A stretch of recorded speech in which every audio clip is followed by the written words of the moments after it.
Hello everyone, welcome back again to this channel. Thank you so much for joining me in today's live section. So guys, if you know you're doing anything at the moment, can you just leave it and come and listen to what I have to tell you guys?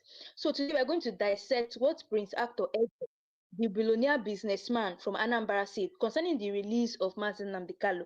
He has been speaking plenty, talking about unity, strategies, alliances, and even begging. But behind all those words, what is really going on? Let's break it down point by point for you guys. There was a time that David Umaya came out and was telling us that it was Buhari that caused the detention of Mazi Nnamdi Kanu. Now, he went on further to support Bola Ahmed Tinubu, saying that Bola Ahmed Tinubu was not the cause of Mazi Nnamdi Kanu's detention. Guess what? Prince Actor Eze, as the billionaire businessman from Anambra State, has still come out again to support Bola Ahmed Tinubu, saying that Bola Ahmed Tinubu is not the cause of Mazi Nnamdi Kanu's detention. As if that is not enough. Like the question is, what's really happening to our Igbo brothers? Why is it that they're always supporting and siding Bola Ahmed Tinubu? Now, Actor Eze said that Igbo politicians unite, that political leaders, traditional rulers, and stakeholders should come together and form one voice. He said that through a peaceful collective appeal, the region can convince President Bola Ahmed Tinubu to release Nnamdi Kanu. He emphasized the need for strategic alliances, meaning partnership with people in government and across Nigeria, so that the Southeast is not isolated in this demand. Now, Eze stressed that confrontation will not bring Kanu out, only dialogue, diplomacy, and unity will. He also praised President Buhari before saying the Southeast should have supported him more, and now he is praising Tinubu for being a man of forgiveness. Now, unity is important, but Actor Eze is talking unity while himself denies with those who kept Kanu in detention. How can you preach unity but praise the very man who locked him up? That is what contradiction. That is contradiction. He says Igbo must beg, but this is not about begging, it's about justice. Courts have already ruled on extraordinary detention. This case is political. Why should 70 million Igbos beg for what the law already supports? Strategic alliances are fine, but who are these alliances serving? The ordinary Igbo man or the pockets of billionaire elite like Otto Eze? Because often these alliances protect their business interests, not the people's freedom. Actor Eze wants the burden placed on Igbos. Do this first, do that first. But the truth is, it was not in the Igbo that kept Kanu in detention. It was the Nigerian state. So the responsibility is on Abuja and not on us. It is not on us. The more they tell us to beg, the more it sounds like collective punishment. The message should be clear. Kanu's release is not a favor. It is a step toward peace, stability, and justice. Kanu was abducted and extra Kanu was abducted and extraordinarily rendered from Kenya in 2021 under Buhari. The Court of Appeal discharged him in 2022, but the Supreme Court later overturned and sent the case back for trial. Tinubu inherited this issue. He did not start it, but he has the political power to end it. Every passing day of detention fuels anger and unrest in the southeast, and even Otto Eze knows this. That is why he's talking. Now, I will tell you guys the analysis of Actor Eze's position. Actor Eze's approach is elitist. He wants negotiation in closed rooms between billionaires and politicians. He wants Igbo leaders to carry begging bowls while he sits at the high table. But the people are asking, why is it that each time Nnamdi Kanu is discussed, elites shift the blame back to Igbo themselves?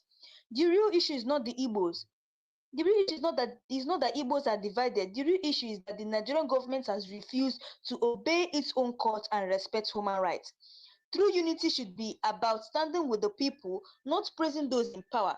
Instead of begging, leaders should demand justice, constitutional rights, and peace. Alliances should not just be business deals. They should be national dialogue that secure fairness for the Southeast. If Otto Eze truly wants unity, let him use his influence to tell Tinubu straight, free Kanu now. It is the only way to restore peace in the East. So my people, when you hear Otto Eze talking about unity, strategies and alliances, remember this, it sounds sweet, but it shifts the burden back onto us. The truth is simple. Kanu's freedom depends on political will in Aso Rock, not on Igbos kneeling down to beg. We need justice, not empty promises. Stay sharp, stay away, and keep asking the real questions. Now, people have been saying that why is it that Otto Eze and David Umaya are just the same thing? Because just of recently, David Umaya came out and was telling us that Bola Ahmed Tinubu is not the cause of Mazi Nnamdi Kanu's detention.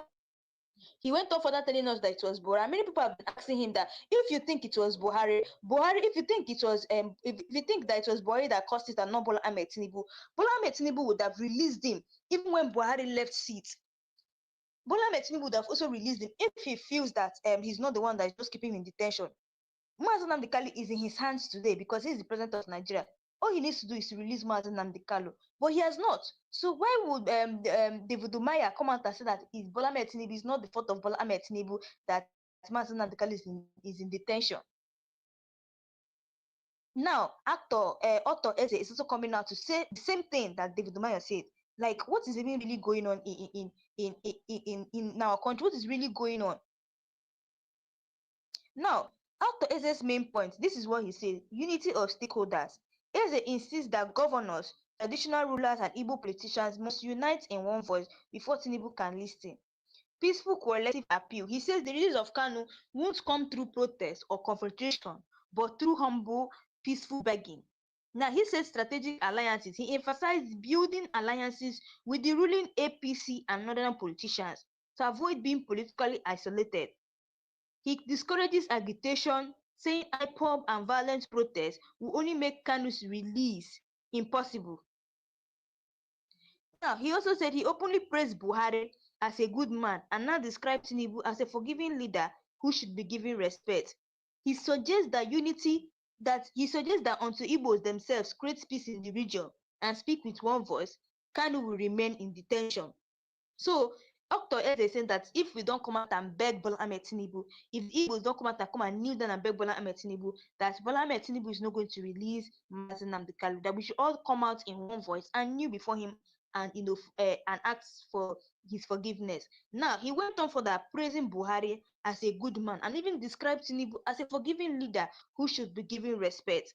Now, Dr. Eze also framed his advice like a businessman, saying strategic patience and negotiation always win over confrontation. Now, unity already exists among the people. The ordinary Igbo people are united. They want Kanu freed. It is the political class and elites like Dr. Eze who are divided and selfish. Now, court already spoke. The Court of Appeal discharged Kanu in 2022. So why must Igbos beg for what the law already said? This is not favor. It is justice. Who are the alliances for? Strategic alliances with APC elites may protect Dr. Eze's oil blocks and business empire, but do they protect the Igbo people? Do they protect the Igbo people? So what Dr. Eze is telling us to do, he said we should go and form coalition with the APC, with the ruling party, so that Bola Ahmed Tinubu, can forgive Nnamdi Kanu. Protest did not start the problem. IPOB agitation did not imprison Kanu. It was the Nigerian state that adopted him. So blaming confrontation is shifting the blame away from Abuja. How can Dr. Eze praise Buhari, the man under whose regime Kanu was adopted, and still he wants Kanu released? That is hypocrisy. Saying Igbos must first is unfair. Saying that Igbos must first and beg is really unfair. Why should 70 people suffer or beg before one man's right is respected? Something that they wrote in the constitution, respect everybody's human right, is something that we beg to be respected in Nigeria. Many Igbo allies benefit from Kanu's detention with him locked up. They remain relevant. If he's released, their betrayal will be exposed. This is Tinubu's political will. Kanu's case is political. Tinubu has the power to stop the trial and release him through executive action. Dr. Eze should direct his energy to Abuja, not to Igbo people. Peace will come from justice and not begging. Every day Kanu remains in prison. Let us ask ourselves, for how long are we going to keep begging? So if, let me say, for example, this thing happens to another person, maybe not Mazi Nnamdi Kanu, are we still going to be begging for that same person to be released? Because it's just that for our right to be respected, we need to beg. That is what Otto Eze is telling us. That is what he's telling us. So peace will come from justice and not begging. Every day Kanu remains in prison, insecurity grows in the east. Freeing him is the fastest path to stability. Unity must be real, not elite only. True unity is not secret meetings of billionaires. It is standing with the masses who suffer daily kidnappings, checkpoints, and killings. Now, history shows when Mandela was in prison, South Africans did not beg. They demanded justice until he walked free. Why should Igbos accept less?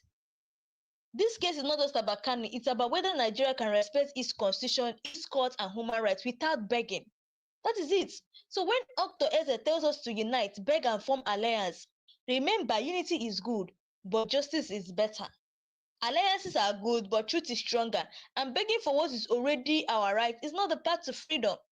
If Otto Eze truly loves his people, let him stop praising our oppressors and start speaking truth to power. On today, we see clearly this is what barely face politics, and the people will not be fooled. It's not time for us to come and start begging. Let justice be done. If we keep begging, how long are we going to keep begging? If this thing should happen to another person now, are we going to still keep begging? Are we going to still keep begging for another person? If the people in power cannot respect our right, they only want us to beg before they respect it. When is it going to stop? If they found out that Igbos are always begging to for them to enjoy their right, they will start using it against the Igbos. That's it. They will start using it against the Igbos. Maybe anytime something is done, they will want Igbos to come and beg before they will give them their right. That is what actors are telling us. Actors said that we should go and form the Igbos should go and form coalliance with APC, and not only that, we should go and beg Bola Ahmed Tinubu. He went on further praising Bola Ahmed Tinubu, that Tinubu is a forgiving leader and Buhari is a good man. The same Buhari that was that Mazi Nnamdi Kanu was in detention during his regime. Now, this is what Dr. Eze said. He said, Dr. Eze argues Tinubu will listen if Igbo leaders approach him respectfully, not through what confrontation. Now, he keeps defending Buhari, saying the Southeast misunderstood him and did not support him politically, that Buhari did his best. Now, Igbo politicians, they lack one voice. He says northern politicians always speak with one voice, while Igbo politicians are divided, making it harder to win national sympathy. Now, he suggests that if peace is restored in the East, Tinubu will be more willing to invest federal projects there. He sometimes frames Tinubu as a Christian ally and forgiving man who just needs Igbo humility to act. IPOB sit at home. He blames IPOB sit at home and violent offshoots for worsening Kanu's case, saying they create fear and anger in Abuja. He insists political matters take time and rushing the government only would create setback. He subtly tells Igbo leaders to swallow pride and approach Tinubu quietly without making noise on social media. Nigerian leaders respond to pressure, not quiet begging. If unity must be built, it should be built around demanding justice, not kneeling for favor. He did his worst: extraordinary rendition, military killings in the East, prosecution of IPOB, and double standards with bandits. That was Buhari's record. To call that good is an insult. The lack of one voice isn't the people's fault. It's because many Igbo politicians are compromised by business ties, contracts, and fear of losing Abuja's favor. Linking Kanu's release to development is collective punishment. Why should road, hospitals, and projects be tied to whether a political prisoner is freed? Painting Tinubu as a saint or forgiver is propaganda. He is a politician. If pressure benefits him politically, he will act otherwise. He will ignore. Now, April protests and sit at home did not start this problem. Kanu's detention did. Free him and agitation will drop. Keep him locked and unrest will continue. People's benefit, not the people. Patient benefit billionaires like Dr. Eze who are safe in mansions. The ordinary Igbo man suffers insecurity, checkpoints, killings, and economic losses daily. Now, his quiet approach has failed before. Igbos have tried begging behind closed doors since 2021. What has it produced? Nothing. It's time for open truth, not quiet with humiliation. Seriously, it's time for open truth and not what and not it's time for us to and not what quiet humiliation. Now, Mandela was released because South Africans and the world demanded it, not because allies begged secretly. The UN and human rights bodies have flagged Nigeria on unlawful detention. Dr. Eze ignores this global legal angle. Billionaires like Dr. Eze enjoy wealth built from Igbo land. Their duty is to stand with the people, not with the oppressors. He calls for unity, but each time he speaks, he divides. Praising Buhari angers the people. Praising Tinubu while scolding Igbos makes him look like Abuja's mouthpiece. Now, sit-at-homes and unrest are symptoms of injustice. Every extra day of Kanu in detention bleeds billions from the Southeast economy. Dr. Eze should highlight this, not scold his people. By constantly saying Igbo must do first, elites like Eze as a condition people to accept second-class treatment. That's dangerous for the future of the Igbo. For the fact that Octes is coming out and said that we should beg first, he's trying to tell us that he's the kind of person that is going to be forcing people to accept second-class citizen. That's why I keep asking now. I keep asking, if we keep begging, when are we going to stop? If we keep begging, when are we going to stop begging? Because if we start begging now, we'll keep begging to eternity. For us to enjoy our rights, we'll beg. For us to do this, we'll beg. So we need to stop this this thing. All they said, it is very, very wrong. Think that we need to beg Bola Tinubu before he release Master Kanu. Now, 3 unity would be Igbo governors, Ohaneze, business leaders and churches marching together to Abuja with one demand: free Kanu, not secret backroom talks. So my people, here is the truth. After Eze talks about unity, forgiveness, patience and strategy, but strip away the fine English and it is barely faced with politics, protecting business and praising power. Real unity is not begging. Real unity is demanding justice. Until Kanu is free, insecurity will not stop, peace will not return, and development will remain a mirage. If Dr. Eze truly loves his people, let him stand with the truth, not stand beside Abuja with a smile. No, he should not stand beside Abuja with a smile. Now, Igbo leaders must show loyalty. He argues that unless Southeast leaders openly show loyalty to Tinubu's government, there will be no listening ear. Stop criticizing government publicly, as it discourages strong criticism of Aso Rock, claiming it only hardens the hearts of those in power. Dialogue over internationalizing the case. He suggests that going to UN, UK, or global bodies won't help. Only dialogue inside Nigeria matters. Elders must take charge. He insists that elders, not youth, should lead the appeal, painting IPOB youth as unruly and incapable of diplomacy. Now, he hints that if the Southeast shows readiness for peace and accepts more federal projects, release could flow as a reward. He suggests that Igbo leaders must drop agitation talk, align with national unity, and then Kanu's release may be granted as a gesture. Now, by encouraging alliance with Tinubu now, Eze is positioning the Southeast to get political appointments and relevance before 2027. He says that turning Kanu into a symbol of resistance is dangerous. Instead, treat it as a small issue solved quietly. He blames unknown gunmen and rogue elements, saying their violence makes governments reluctant to free Kanu. Some of his allies even hint that Kanu himself must apologize to Nigeria before he can be considered for release. Igbo leaders already show loyalty. Many are APC members, many campaign for Tinubu, yet Kanu is in detention, so loyalty is not even the issue. Without criticism, Buhari's regime would have gotten away with even worse human rights abuse. Speaking truth is the only way to hold governments accountable. Now, internationalizing the case worked. Mandela, Biafra, South Sudan, Palestine, international voices matter. That's why IPOB has lawyers in UK, US, and UN forums, and Otto Eze ignores this global leverage. Elders have been compromised with contracts and appointments. The youth are the true voice of the people. That's why agitation remains strong. You don't demand peace before justice. Justice creates peace. Free Kanu, then peace will naturally flow. Asking Igbos to abandon their cry for fairness in exchange for one man's freedom is blackmail. Otto Eze is only preparing ground for his political friends to shine in 2027. He's using Kanu's name to trade with relevance. Whether detained or freed, Kanu is already a symbol. Pretending otherwise is wishful thinking. The government must face this reality. The rise of unknown gunmen came after Kanu's detention. Free him and the splinter groups lose legitimacy. Why should Kanu apologize when the Nigerian state broke international law by kidnapping and rendering him? It is Nigeria that owes him an apology. Now let's take a look at the legal and constitutional angle. The Supreme Court said trial continues, but Court of Appeal earlier discharged him. This legal limbo shows how political the case is. The 1999 Constitution protects freedom of speech and association. IPOB was prescribed unconstitutionally. International law forbids extraordinary rendition. Nigeria is in breach. Sit-at-home costs the Southeast billions weekly. Keeping Kanu locked is bleeding the economy. Investors avoid the region because of instability tied directly to Kanu's detention. Federal projects in the southeast are delayed because Abuja uses insecurity as an excuse.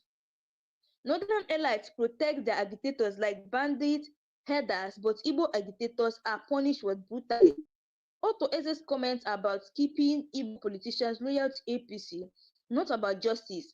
Tinubu could win Igbo goodwill overnight by freeing Kanu, but elites like Eze prefer to keep Igbos dependent. Same way Obasanjo released militants in Niger Delta through amnesty, Tinubu can still release Kanu.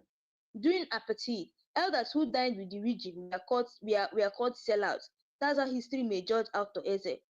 Telling Igbos to beg conditions them into second-class citizens.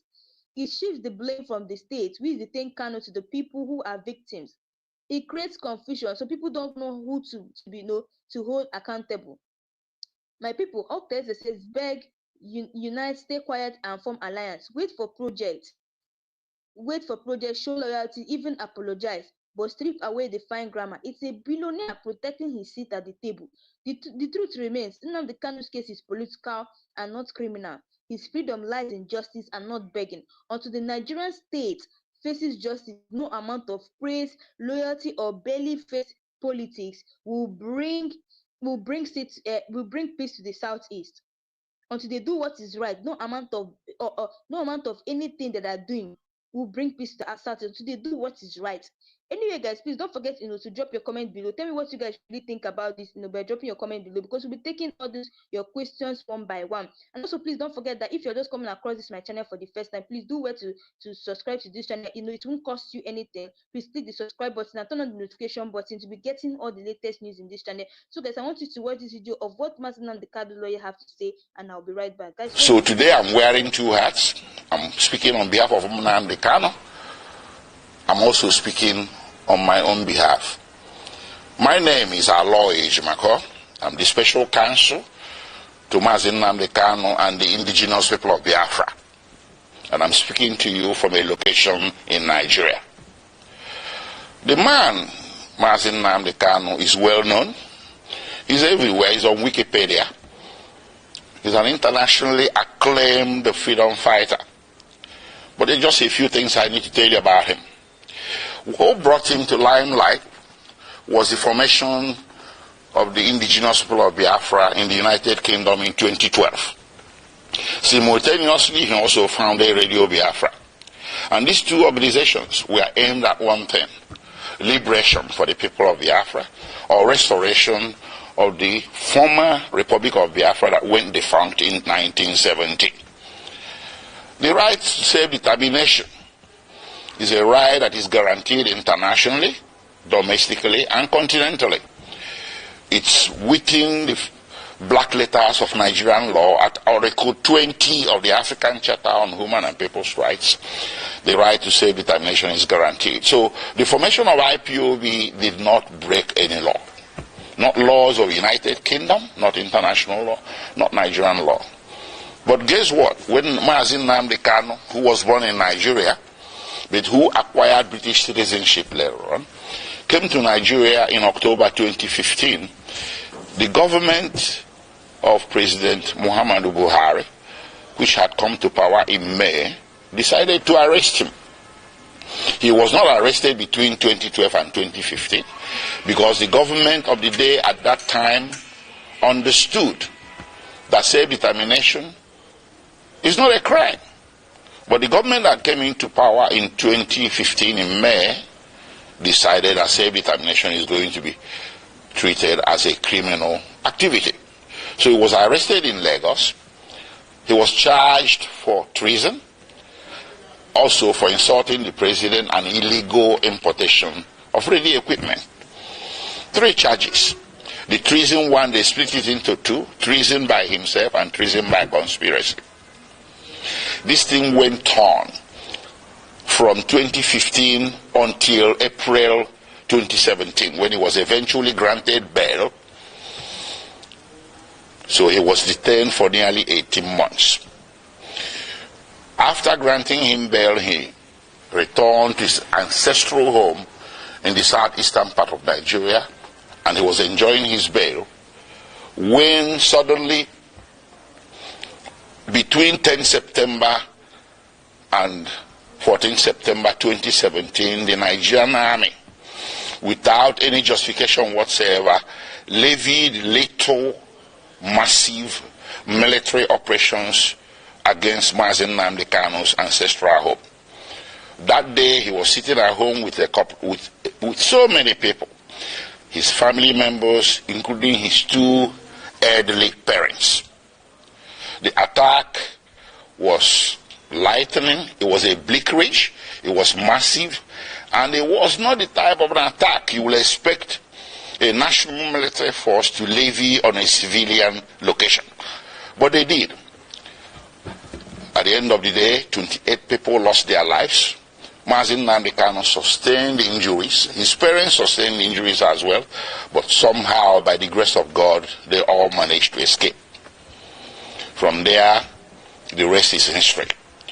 And because there was a national and international manhunt for him by the security forces, which rules of engagement was to shoot, not to maim. If you see Nnamdi Kanu, if you encounter him anywhere, shoot not to maim. Not to maim, but shoot to kill. That's what they went there to do on 10 September, but they didn't succeed. But it went on. They went on in a manhunt. So Nnamdi Kanu was forced to flee the municipal boundaries of Nigeria in search of safe haven overseas. Eventually, in May 2021, he settled in Kenya. He entered Nairobi and settled in Kenya somewhere. He never knew that Nigerian security forces, the international branch of it, were laying in wait for him. They led an ambush for him. So on 19th June 2021, he drove himself to Jomo Kenyatta International Airport on a personal errand. As soon as he drove into the parking lot and alighted from his vehicle, several well-armed security men suspected to be of a mixture of Nigerian and Kenyan security forces swooped on him, grabbed him, abducted him, and put him forcibly in a vehicle and drove away. Well, they didn't take him to the police station. They didn't take him to immigration because he was a foreigner. He should have been taken to immigration. They didn't take him to any official law enforcement facility. They took him to a secret location in Nairobi, a non-official secret location. So in effect, they disappeared him. And they kept him at that secret location for a whole 8 days. And those 8 days he endured horrendous torture. All these are matters of record between the various tribunals and courts before whom this matter has been brought. I cannot begin to give you all the details. Horrendous torture in violation of basic human rights, in violation of the laws of Kenya, Nigeria, and the international community. When Nnamdi Kanu was abducted on 19th June 2021, the proper thing that should have been done is to take him to a police station, from there to a court. And then if you wanted him back in Nigeria, you subject him to what is called extradition proceedings. This is a basic tenet of the law that you see in the laws of any nation. Kenya has an extradition act to which Mazi Nnamdi Kanu should have been subjected. But guess what? They didn't do that. They rather disappeared him for 8 days, tortured him to their heart's content. And on 27th June, they secretly brought him out from this location and took him through the back doors, evading Kenyan immigration, direct to the tarmac of Jomo Kenyatta International Airport, Nairobi, where a private plane was waiting. They bundled him into the plane, chained him to the chair, and everything. He endured 5-6 hours flight from Nairobi to Kenya in the most excruciating circumstances. They arrived in Nigeria late in the evening, and the plane flew back to Nairobi. They took him to the headquarters of the National Intelligence Agency in Abuja, where he spent the first night with all the lights left on to assure his maximum discomfort. The following day, they transferred him to the headquarters of Directorate of State Security in Abuja. And on the third day, they brought him before the Federal High Court in Abuja. The Federal High Court was well aware that Mazin Nnamdi Kanu has counsel of record. It was an open case, it wasn't a new case, a pre-existing case. But the Federal High Court decided to conduct the arraignment in violation of his constitutional right to counsel.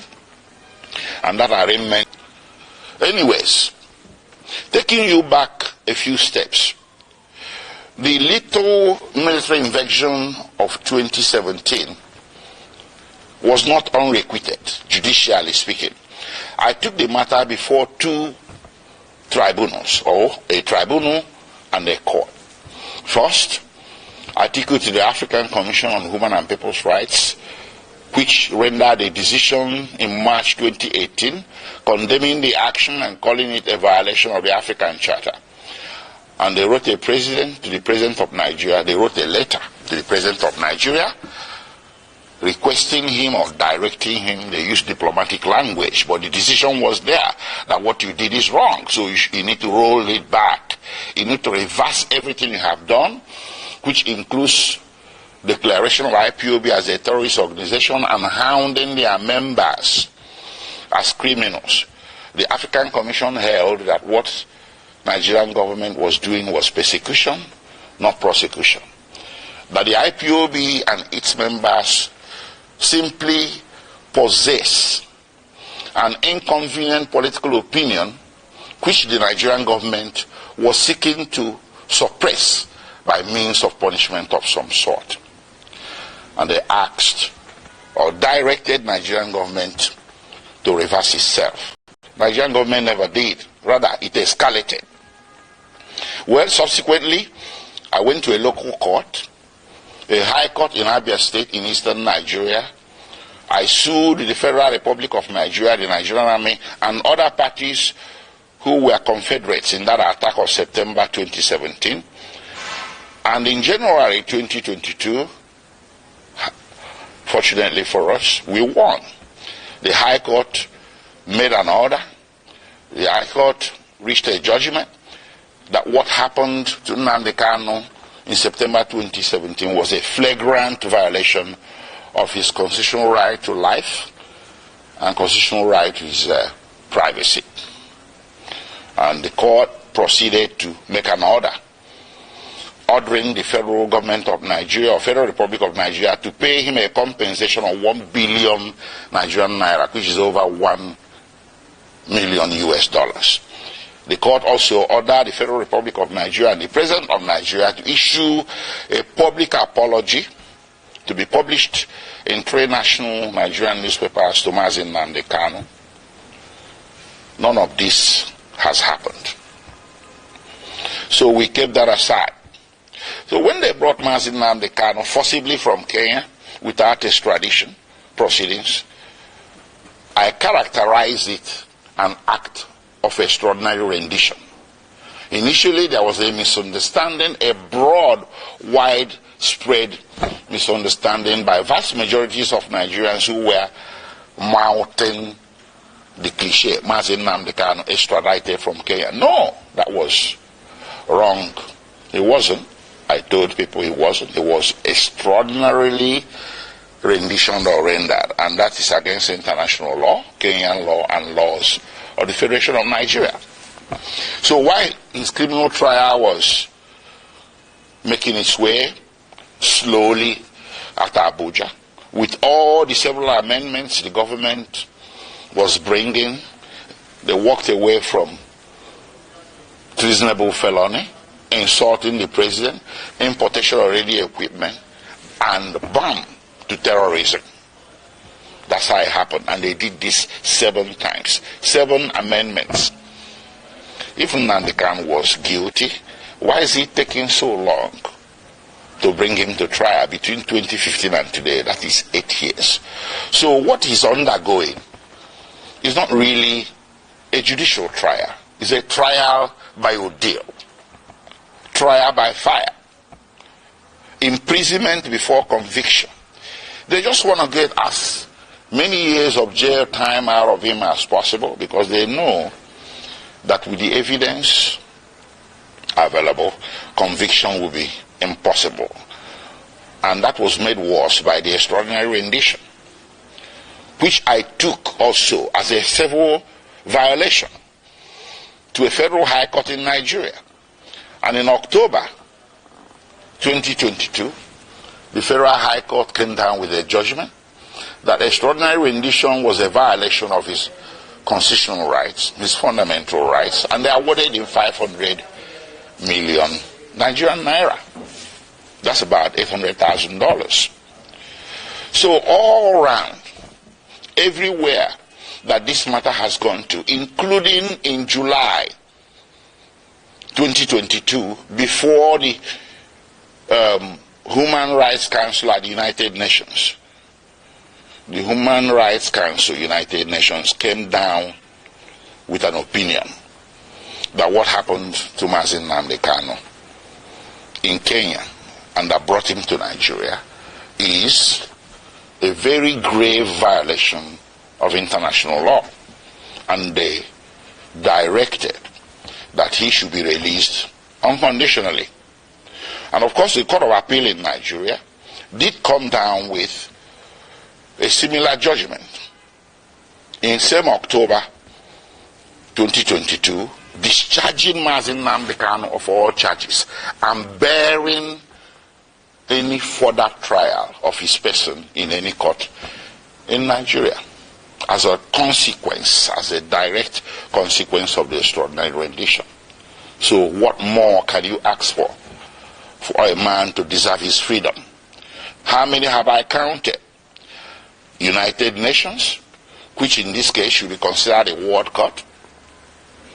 Then you have the Nigerian Court of Appeal, which is the second highest court in the Federal Republic of Nigeria. Then you have the Federal High Court, which is the court of first instance at the federal level.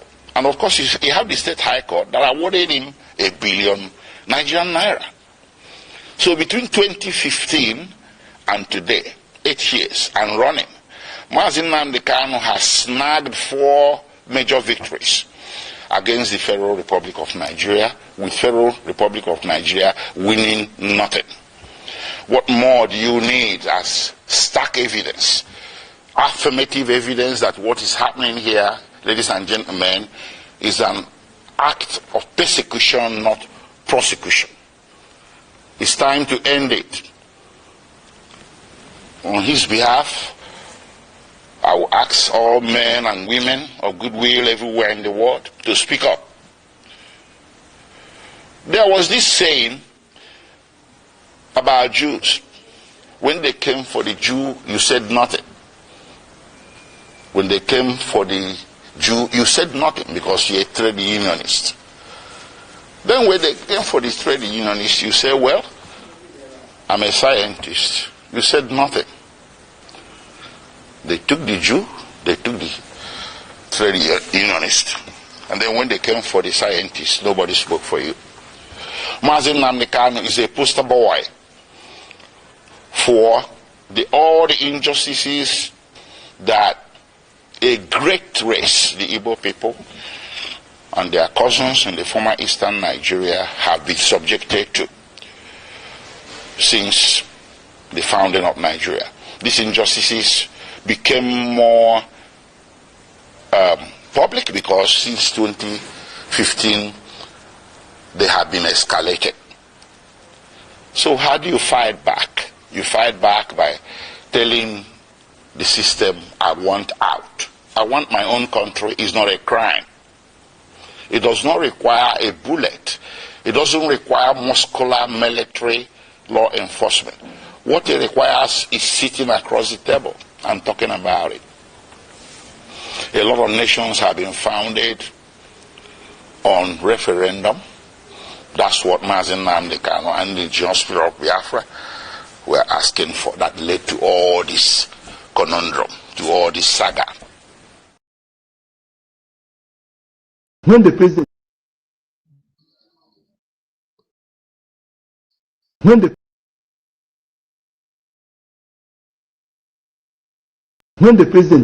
calmed down, the reason and have a discussion with him. You have been having a discussion with bandits and the so-called repentant Boko Haram. Tell me the offense of Nnamdi, because he's agitating for self-determination, which is his own constitutional fundamental rights granted to him by the constitution and the law. Well, the government's angle is not because of the agitation, because they know that everyone has a right to agitate, but they said the way he was going about it, like and then people were being incited. Well, that's even not what I'm what of the one the wife of the president incited people during the election?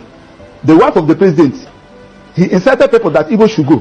What of the one Oba of Lagos said that Igbo should go and fall into lagoon? What of those that came out and said that Igbos will not vote? If you are not voting for APC, you will not vote. What happened to them? Has anybody been arrested? That Nnamdi Kanu said something, then you now term that thing he said as is a terrorist, is a crime of terrorism. You charge him for terrorism. His own lawful organization that is registered in almost all the whole countries in America and Europe and Asia, and you now came to Nigeria, you term it a terrorist organization. Now you are now saying that now that IPOB is being recognized in almost all the whole countries in America and Europe. So you are now saying that America, France, Germany, they are recognizing a terrorist organization because you don't want anybody to agitate. You want to suppress anybody. If you talk, kill him, suppress him, jail him. In a country that is predicated on constitutional governance, it cannot work like that. Okay, let's get back to the ministerial nomination of Bianca Ojukwu, because you said he took away one from Anambra and brought in another. But remember that the president took away the minister based on the KPI results that came out, which he was not even the one, that did the evaluation. It was the result given to him with which he did that, meaning that if actually the minister had performed, above board in the KPI, they wouldn't have had any reason to remove her rather. Now, still on that ministerial list, we have 48 of them, am I right? And we have 36 states in this country, including FCT 37. So, apart from Southeast, that have only 5, every other region have more than 6, apart from Southeast. Now, check since 1999, we have been having series of presidents. Let's use what is going on now. The president is from where? Vice is from where? Speaker is from where? Senate President is from where? CJN is from where? Court of Appeal President is from where? National Industrial Court President is from where? Chief Judge of Federal High Court is from where? And they are saying that the people of Southeast belongs to this country.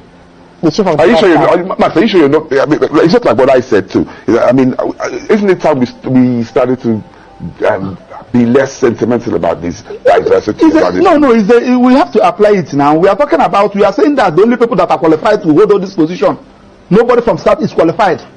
On what basis? Are you saying that but the chief of naval staff is from the Southeast? Huh? The chief of naval staff? From where? I'm talking about the key position. Number 1 person, number 2 person, number 3 person, number 4 person, number 5 person. The key position, we have 3 arms of government: the executive, the judiciary, and the parliament. You can never see anybody from Southeast there. Now, the point we are talking about is that I'm not even talking about, I'm in court about lopsided appointments. Okay. I can avail that my process because I did an intensive research in that process. File it, asking court to view whether this particular appointment, whether this particular government is in line with Federal Character Establishment Act, an act of National Assembly that said that you should carry everybody along. Section 14 of the Constitution also said that you should carry everybody along. And we are not doing all these things. You are telling me that, yes, now that you have removed Kennedy Handele and you are now brought in Bianca Ojukwu, that the people of Southeast will jubilate. Are you talking to idiots? Look at the people that you are talking about. Check, let me start with the source. In football, the people that have made Nigeria proud are the people of Southeast. In commerce, in aviation industry, name it. In academics, they are from people of Southeast. But when it comes to power, they are not qualified. And we want them to be happy. Listen, let me tell you, like today that is Monday, go to Southeast. And my annoyance is that these things are avoidable for Christ's sake. The one at Niger, the reason and the Kanu, let us start addressing this issue. This early morning, somebody sent me a clip, something they posted, that they said from, I think they said next week, maybe next 2 weeks, that there will be nothing like federal court in the whole of Southeast. What do I mean by federal court? Federal court, National Industrial Court is the federal court. Federal High Court is the federal court. Court of Appeal is the federal court. Now, the judges that are there, most of them are not Igbos. Majority of them are not Igbos. How should you risk somebody to go and preside in the Court of Appeal over the judicial division, Oka Judicial Division, Enugu Judicial Division? How can you appoint somebody to go and preside in Federal High Court in the Southeast, National Industrial Court in the Southeast?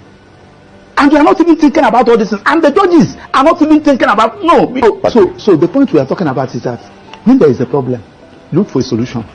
Personally, somebody like us, we are not even, I'm defending Nnamdi Kanu, one of his lawyers. So when they say so you people are not doing what you're supposed to do, the person that is calling you, don't even know him. He's using a hidden number to call you. You don't even know what they're talking about. The only thing that is that you went to court and you were unable to bring Nnamdi Kanu out. They're not even safe. Okay, Maxwell, let me ask you this, because from what you're saying, I've also heard IPOB many times deny, allegations of being involved in some of the killings that happen in the Southeast and some of the, the ills that we see in the society. Even the sit-at-home in question, IPOB has also claimed that he has not asked anybody to sit at home. I don't know, get my point. So the point I'm making is that from what you're saying, it would look as if what you're actually trying to say is that it's because Nnamdi is being held, yes, that is why the ills in the society in the Southeast has escalated. Does it have anything to do with him? If that is what you're saying? Do you know why? Nnamdi Kanu, IPOB is his initiative. He established it, he organized it. Now, when you now kidnapped him or adopted him, and unlawfully, because the Supreme Court have said that he was unlawfully brought into this country, and you kept him incommunicado, everybody on his own. This one we kill, you said at IPOB. This one we maim, you said at IPOB. Everybody on his own. That's why I asked you the question, who is IPOB? The IPOB is Nnamdi Kanu. So Nnamdi Kanu, if Nnamdi Kanu is out, he will know who is who. Simon Ekpa will talk his own, Emma Powerful will talk his own, this one will talk his own, this one. Who is IPOB? That you are even talking. Simon Ekpa is in Finland. Emma Powerful, I don't know where he's operating from. Another person is operating from somewhere. Issuing threats. Just like the one somebody told me. I don't even know where that one is coming from. So the easiest way to this is the one that you know. Nnamdi Kanu. Then tell Attorney General, as he discontinue the charges against the president of Mieti Ala Kato, discontinue that of Showore, they are all terrorism. Tell them to discontinue that of Nnamdi Kanu and allow Nnamdi Kanu to agitate. It is his right. I told you the other day. You see, that's where the problem is, really. The guarantee, that there will not be problems, even if Nnamdi Kanu is. Because you're saying allow him to agitate and he goes about it the way he used to, like, the government have actually feared. That may also create more problems, don't you think? Let me tell you, there are some things that you asked me the other day whether they are talking about condition given Nnamdi Kanu. I told you one question. I say, if you give Nnamdi Kanu condition that he feel after meeting up that condition, he will still live like a human being, so be it. But when you give him condition and you are removing that made him a human being, he will tell you no. What is that made you a human being? That thing that makes you a human being is your ability to exercise your fundamental rights. And when somebody said, now I'm going to employ you here, I will be paying you $500,000 every month, but you will not talk, you will not move out, you say, do away with your job. When somebody said, I'm going to release you, but I'll cut one of your hands, say no. The agitation for self-determination is a fundamental right. And if you people fail to understand it, I can agitate that I need the Republic of Maxwell. It is my right. Anybody can agitate. I don't even need crowd to follow me. It is when you now feel that you have gotten the necessary need the necessary qualities, then so be it. It is now left for the president who believe in democracy, who believe in government of the people by the people, to apply your initiative. What is the initiative? Release the person. Start addressing all those issues that gave rise to this agitation.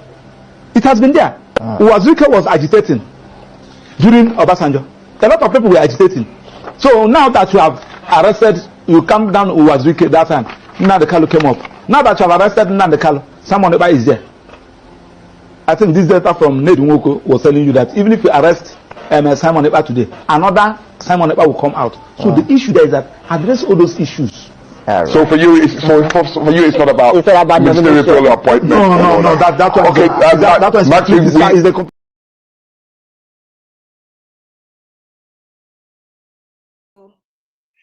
So guys, you guys have listened to what the lawyer have said, according to what the lawyer said. So I'll be taking some comments in the comment section here. So someone here said, is there anything like law, justice, humanity in the whole wide world? If he were to be a Westerner or European, he would have been released. But we are watching. Honestly, I keep saying it here anytime I come live. I keep saying it that they know what they are doing. If Nnamdi Kanu was to be an European or Westerner, they would have released him a long time ago. But because he's an Igbo man, that is why you see they are keeping quiet. Now, Dr. Eze came out and was telling us that if you want Nnamdi Kanu to be released, that we should go and beg Bola Ahmed Tinubu. And a lot of people have been coming and saying that, what does he mean by that? How long are we going to keep begging for what we know that we are right on? How long are we going to keep begging for our human rights, for our human rights to be respected? Is that what we are going to keep begging?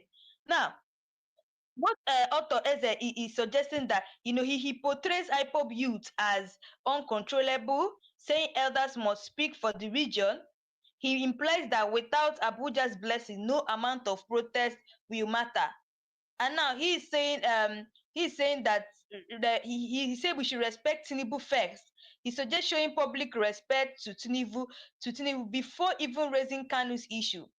Now, he subtly hints that as long as Kanu remains a symbol, peace will be difficult. He argues that Igbo should focus on road, railways, and job rather than agitation.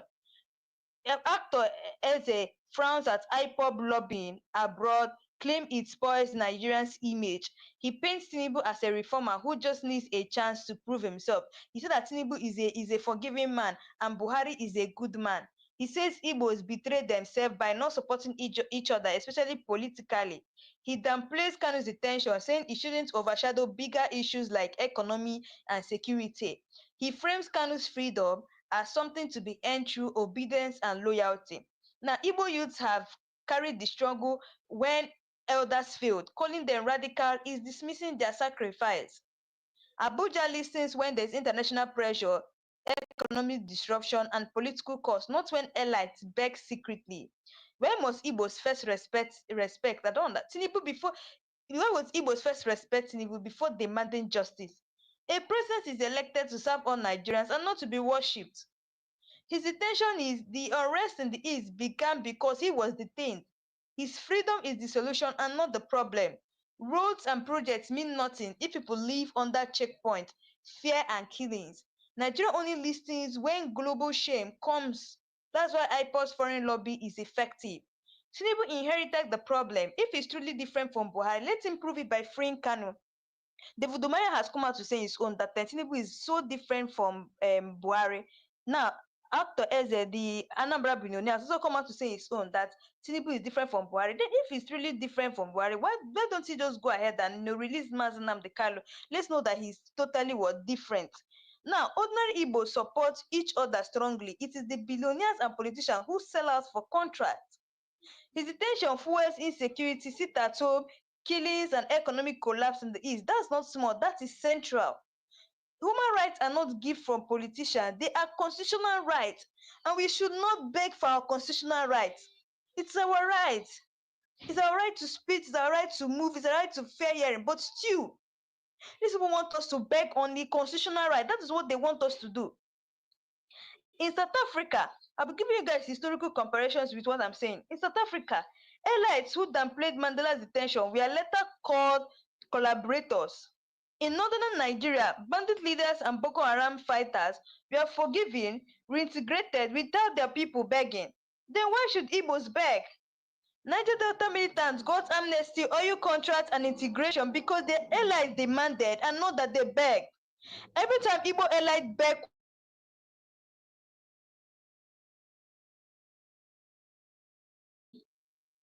anytime Igbo elites beg quietly, Abuja ignores them. But every time pressure mounts, protests, court rulings, and global reports, and Abuja reacts.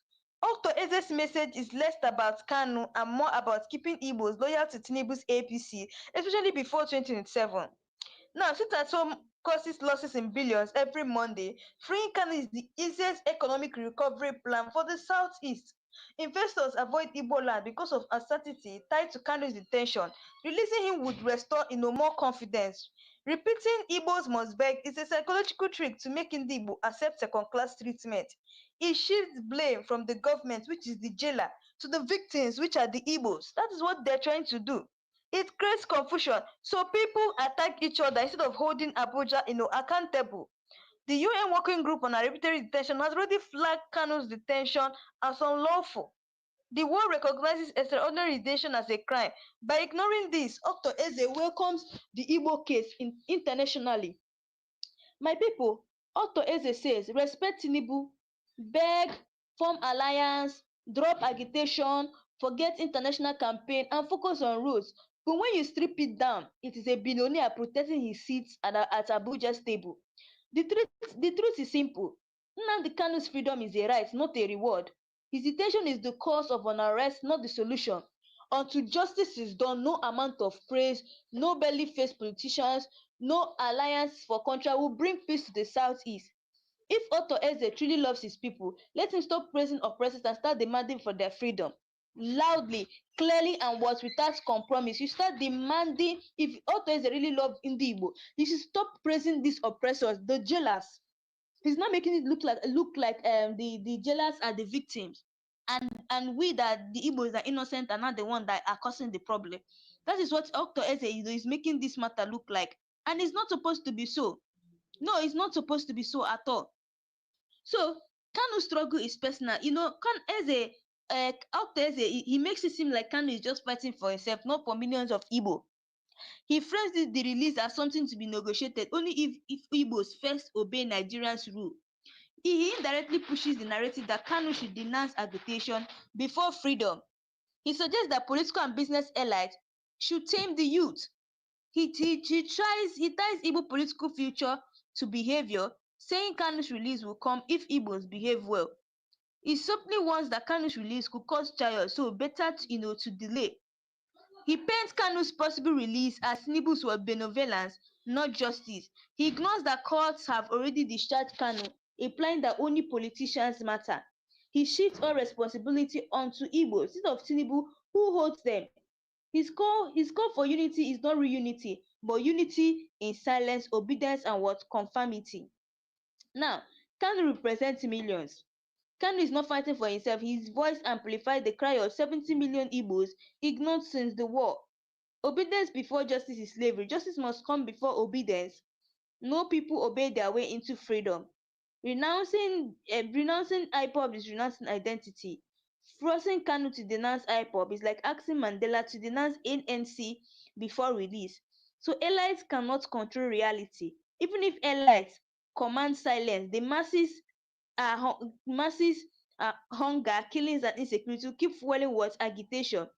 Presidency is not a gift. The Nigerian presidency is a right of every citizen. It should not be tied to begging or good behavior. Freedom is never dangerous. Keeping Kanu in detention is what fuels chaos.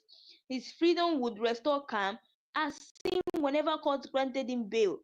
Tinubu is not doing a favor. Releasing Kanu would only mean Tinubu is obeying the law and respecting human rights, nothing more. Court judgments are binding. Nigeria cannot claim to be a democracy while ignoring its own courts.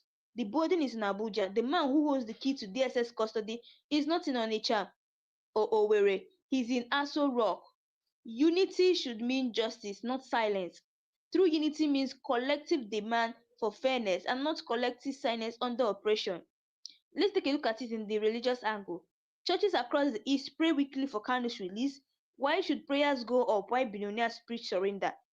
The Bible itself says, let justice roll like a river, not let begging roll like a river. Now, keeping Kanu has turned the Southeast into a war zone. If the government wanted peace, they would release him yesterday. The more they delay, the more new groups, unknown gunmen, and other squad gangs hijack the agitation. Now, you guys know Sheki Gumi openly defended bandits and he was never arrested. Northern elders never begged for Boko Haram leaders to be released. The government negotiated directly. Niger Delta militants were giving contracts, giving scholarship and oil blocks without their people begging. Now, let's take a look at the psychology strategy of Abuja. They keep Kanu as a bargaining chip to weaken Igbo bargaining power.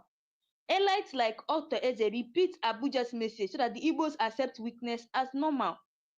It's a colonial tactic: divide the people, elevate collaborators, and silence the masses. The UN already declared his detention unlawful.